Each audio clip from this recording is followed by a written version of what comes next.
See that centre-back stepping up in the midfield? Well, that was there at Sporting and at United. See that midfield too getting outnumbered and having an acre of space to cover?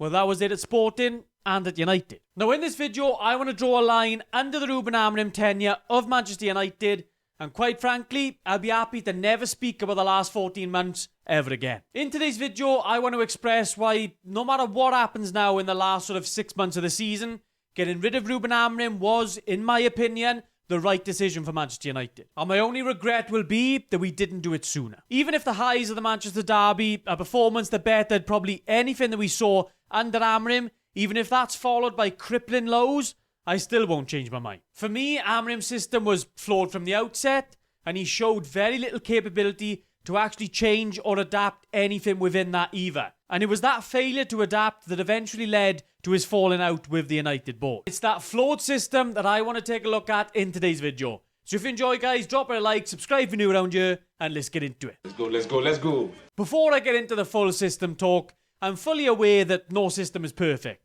But my issue is, especially in the last sort of 6 months, has been under Amorim that we still saw a carbon copy of what we saw Amorim Sporting doing. And for as well as they did, a lot of people did question whether that style would work in the Prem. A lot of people said that Amorim would need to change some things up in order for him to be successful in the Premier League.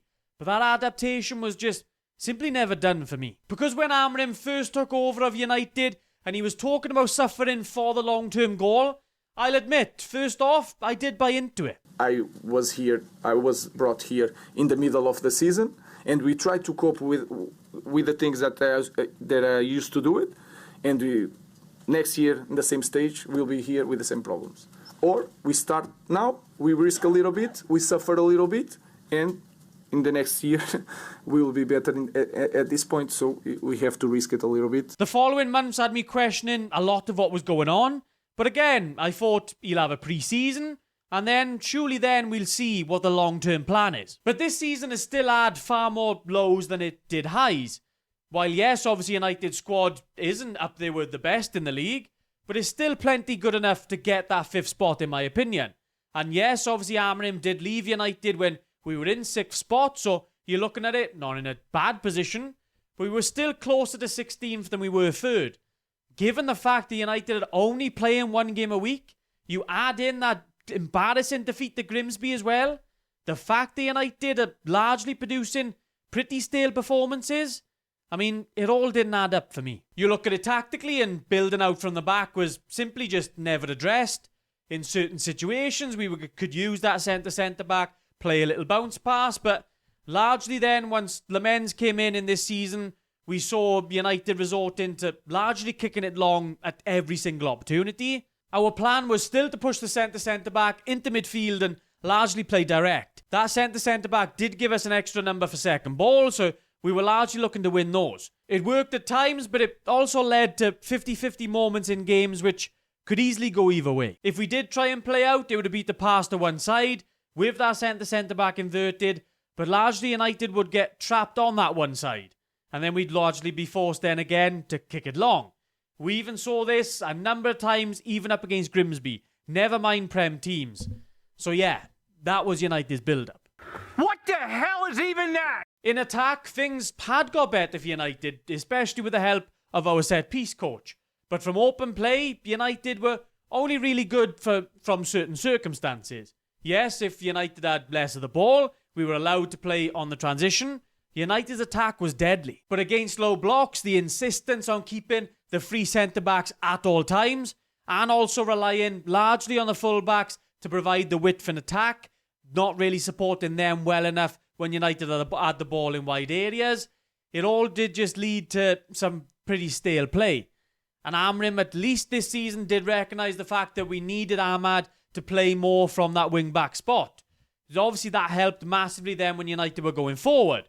But the troubles then of having Ahmad in that wing-back spot, you're asking him largely to defend his back post on a regular basis.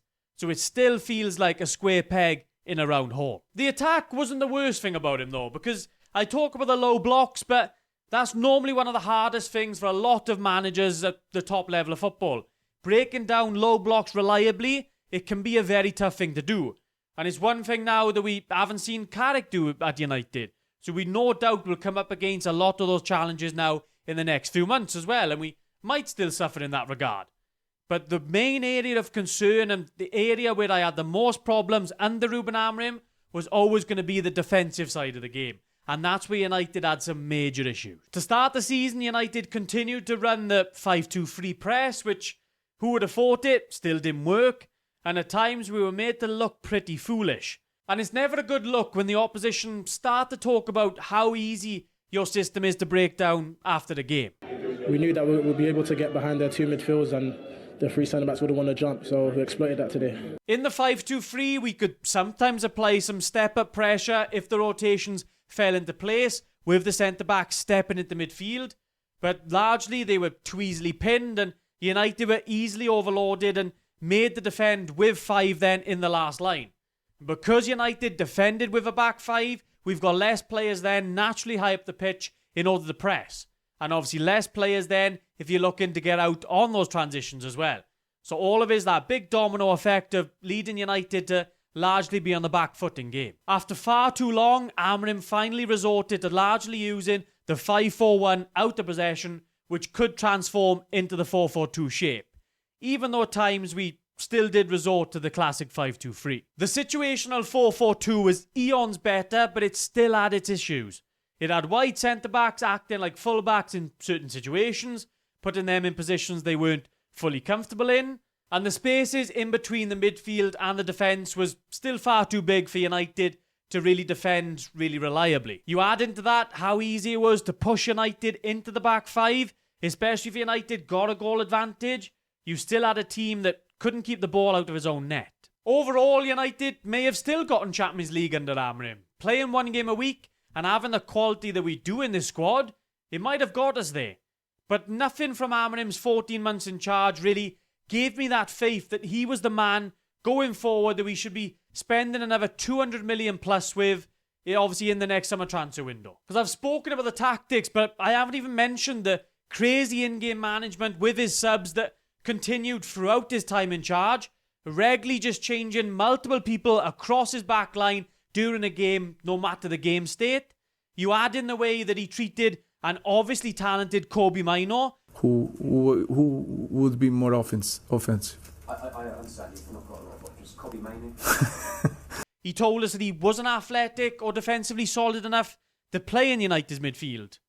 Well, straight away, that's kind of been proved wrong. He then forced our best creator to play in holding midfield instead. He openly criticised a number of United's players and never really treated the academy the way that a United manager really should. Hell, even the physicality and the lack of injuries started to unravel during the later time in charge as well. All in all, it was a project the United should never really have given the green light in the first place. And for that, obviously, you've got to blame the United board. Because as for Amorim, the real failure for him was the failure to adapt to pretty much anything. You can't be a top-level manager and be that predictable week after week. And we had 14 months of him being in charge. So people talking about he needs his own players, needs certain this and that. I mean, you've had 14 months to show us a bit of something. For me, never really did. So backing him with another £200 million, I just thought that would have been crazy for United. I think they would have done it as well if Amorim didn't argue with the board. So they eventually came to the right decision. But I've said the board are as much to blame as Amorim has been for the last 14 months. Like, I'm not coming on you putting all the blame on Amorim because the United boards absolutely shock it. And even after a good start, Carrick might still fail. We do still have, obviously, areas to address within this squad.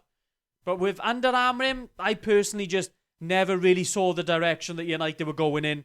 And I'm glad now we can start to look at on a little bit of a different track. Whether that will improve things, only time will tell. Let me know what you guys think down in the comments down below though, guys. If you enjoyed the video, drop it a like. Subscribe if you're new around here. I'll catch you in the next one.